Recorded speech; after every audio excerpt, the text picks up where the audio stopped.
Hammaga assalomu alaykum azizlar, yaxshimisizlar, charchamayapsizlarmi? Bugun sizlar bilan saylov kodeksini o'rganib chiqamiz. Saylov kodeksi O'zbekiston Respublikasi Prezidenti, O'zbekiston Respublikasi Oliy Majlisining Qonunchilik palatasi va Senatining deputatlari, senatorlari shu saylovi tayyorgarchiligi, saylov o'tkazish tartiblarini tartibga soladi. Ya'ni mana shu kodeksda siz deputatlar qanday saylanadi, prezident qanday saylanadi, shularni o'rganib chiqasiz. Demak, O'zbekiston Respublikasi saylov o'tkazishining asosiy prinsiplari bor. Sizga kerakli moddalarni aytib o'taman. 3-modda bu qaysi prinsiplar desanglar ko'p tushadi mana shu prinsiplar. Birinchisi saylovning umumiyligi, tengligi, to'g'ridan to'g'ri saylov huquqi, yashirin ovoz berish orqali o'tkazilishi, ochiq va oshkora o'tkazilishi. Demak, umumiy degani har bitta O'zbekiston fuqarosi qatnashishi mumkin. Teng degani har bitta O'zbekiston Respublikasi fuqarosining har bitta shu shaxs bitta ovozga egaligi, ya'ni hammaning ovozi bir xil tengligi. To'g'ridan to'g'ri saylov huquqi, ya'ni to'g'ridan to'g'ri biz saylashimiz. Bundan tashqari ovoz berish yashirinligi, ya'ni sizni hech kim qo'rqita olmaydi. Sen bunga ovoz bermasang, senga bunaqa jazo beradi. Bunga ovoz bermasang, bunaqa jazo berishi haqida deb berilgan. Endi umumiy saylov huquqi deganda O'zbekiston Respublikasi Prezidenti, Qonunchilik palatasi deputati va mahalliy kengash deputatlari saylovlari umumiydir, ya'ni ular umumiy O'zbekiston miqyosida bo'ladi. Saylov kuniga qadar 18 yoshga to'lgan O'zbekiston Respublikasi fuqarolari saylash huquqiga egadir. Bu yerda umumiylikni aytyapti. Teng saylov huquqini aytdim, tushuntirdim. To'g'ridan to'g'ri yashirin ovoz, saylovga tayyorgarlik ko'rish hamda uni o'tkazish ochiqlik va oshkoralik. Bu prinsip nimani bildiradi? Ya'ni saylovga tayyorlanayotganda nechta odam ovoz berishi mumkin yoki saylov o'tkazilayotgan paytda nechta odam ovoz beryapti? Bular hammasi ochiq va oshkora e'lon qilinishi kerak. Endi ovoz berish kuni. Ovoz berish kuni soat ovoz beriladigan kun e'lon qilinadi va soat 8:00 dan kechqurungi 8 gacha ovoz beriladi.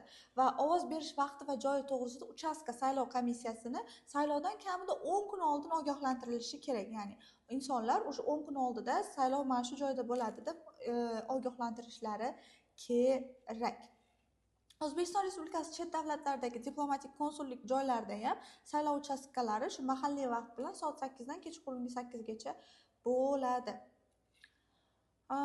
Endi O'zbekiston Respublikasida hududida joylashgan saylov uchastkalarida saylov qutilarini soat 20:00 dan ochish va ovozlarni sanab chiqish umuman mumkin emas. Ya'ni soat 8 da tugaydi, keyin mumkin. Ungacha mumkin emas. Ovoz beriladigan kunda shu ertalabki soat 8:00 da uchastkada davlat madhiyasi yayraydi. Bu tartib qoida. O'zbekiston Respublikasi prezidenti saylanishi. O'zbekiston Respublikasi prezidenti 7 yil muddatga saylanadi va ayni bir shaxs 2 martadan ko'proq prezident bo'lishi mumkin emas. Prezidentlikka qo'yiladigan talablar, ya'ni prezident bo'lmoqchi shaxslar qanaqa talablarni bajarishlari kerak. Birinchisi, 35 yoshdan kichik bo'lmagan bo'lishi kerak, davlat tilini juda yaxshi bilishi kerak, bevosita saylov kunigacha kamida 10 yil O'zbekiston hududida muqim yashayotgan fuqaro bo'lishi kerak. Ya'ni boshqa davlatda ishlab kelgan, boshqa davlatda amalga malaka oshirgan emas, balki muqim O'zbekistonda yashagan bo'lishi mumkin. Bu yerga safarlar kirmaydi, endi 5 kun, 6 kunga borib kelgan.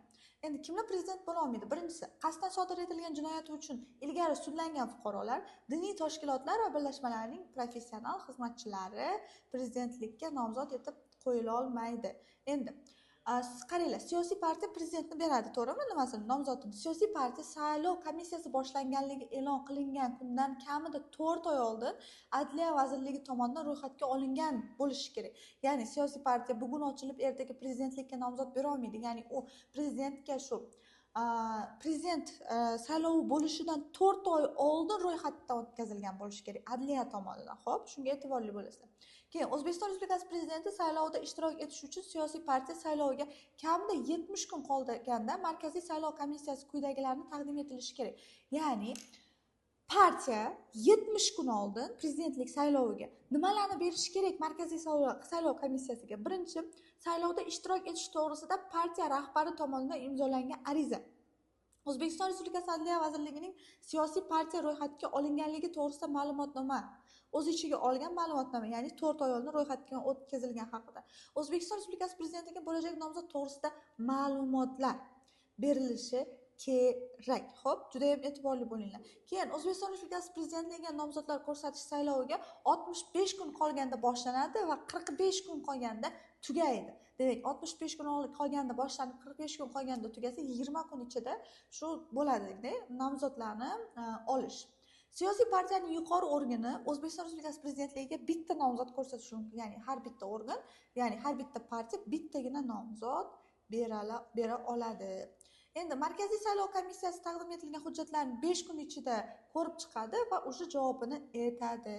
Siyosiy partiya hujjatlaridagi aniqlangan nomuvofiqliklar va xatolarni 2 kun muddatda tuzatish hamda ularni Markaziy saylov komissiyasiga boshqatdan berish huquqiga ega.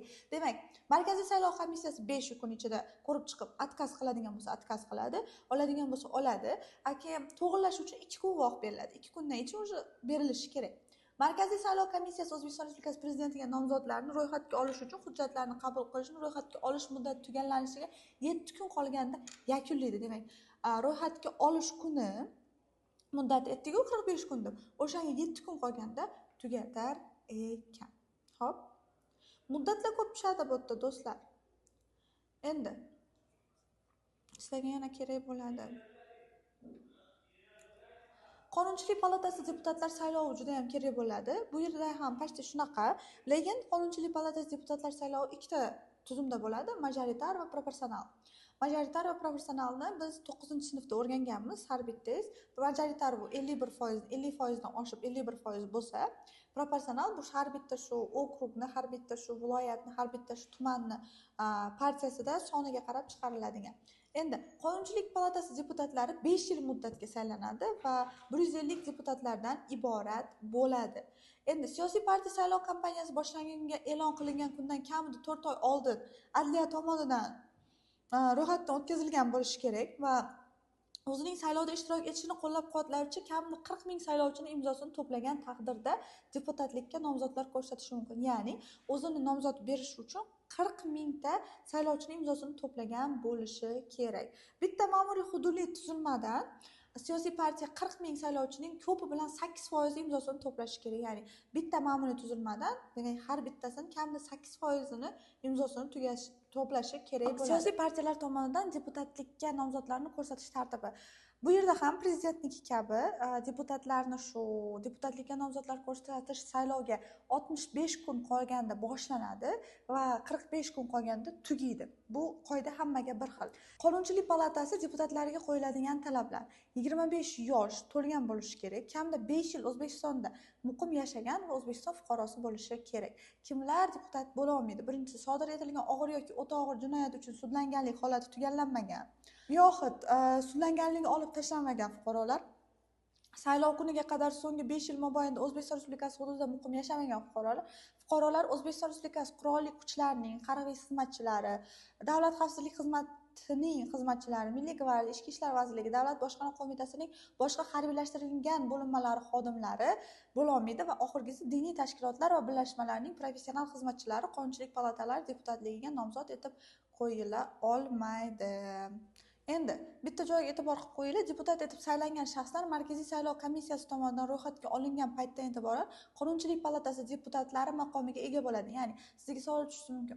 Qaysi vaqtdan deputat etib saylangan shaxslar Qonunchilik palatasi deputati maqomiga ega bo'ladi desa, Markaziy saylov komissiyasi tomonidan ro'yxatga olingan paytdan, ya'ni ular yutib chiqqan paytdan emas, imенно ro'yxatga olingan paytdan shu deputat bo'ladi va Qonunchilik palatasi deputatlariga ular ro'yxatga olingan kundan e'tiboran 10 kun ichida Markaziy saylov komissiyasi tomonidan guvohnoma, ko'krak nishoni beriladi. 10 kun ichida ekan. Faqat voqeaga juda e'tiborli bo'lasizlar-da. Bo'ldi, asosiy joylari shu. Tushish mumkin bo'lgan eng asosiy joylari shu. Hammaga kattakon rahmat, salomat bo'linglar.